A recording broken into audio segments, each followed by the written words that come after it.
Hi friends, I hope you're doing well. I hope that you're enjoying this beautiful weather. Here in Colorado, it is just absolutely fantastic. But even though things are beautiful all around, sometimes your day doesn't go as planned. And you might say this, I don't need this. You don't need what? You don't need the crisis, the problems, the interruptions, the things that don't go right. You lay out your day, you lay out your week, you lay out the year, and things don't go that way, and it can bring a lot of frustration to you. But I'm reminded of the words of Betsy ten Boom. She was the sister of Corrie ten Boom, who wrote The Hiding Place. They were imprisoned in Nazi Germany in the terrible, terrible circumstances. And she told her sister, Corrie, I view my present circumstances as God's calling on my life. Well, how do you do that?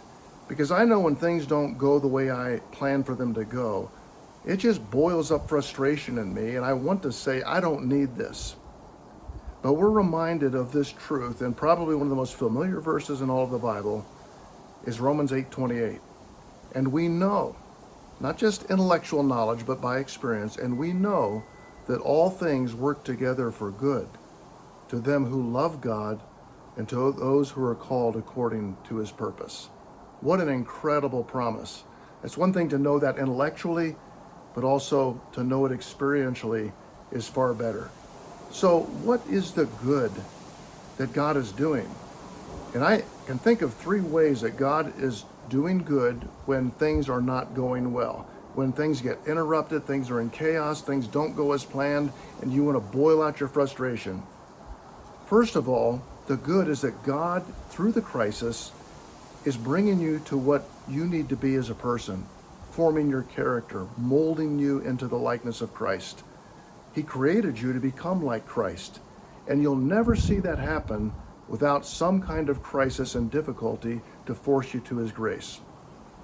The second way God is doing good is that he is sending you in the crisis to be a witness of these facts.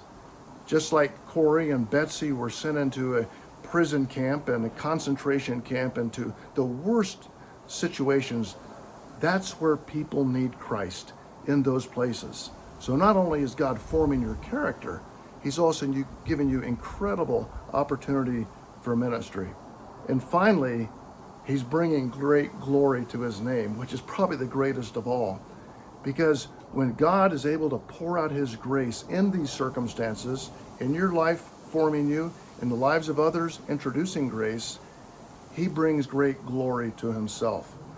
So we go back to this text time and time again. And what I've found in my own life is that you never get to the place where you graduate out of having crisis situations, interruptions, difficulties, circumstances that you didn't plan on. Because God is using these to constantly form your life to Christ likeness, open up doors of opportunities for ministry, and bringing glory to his name by pouring out grace. I hope you find these truths true every day. Have a great week. Take care.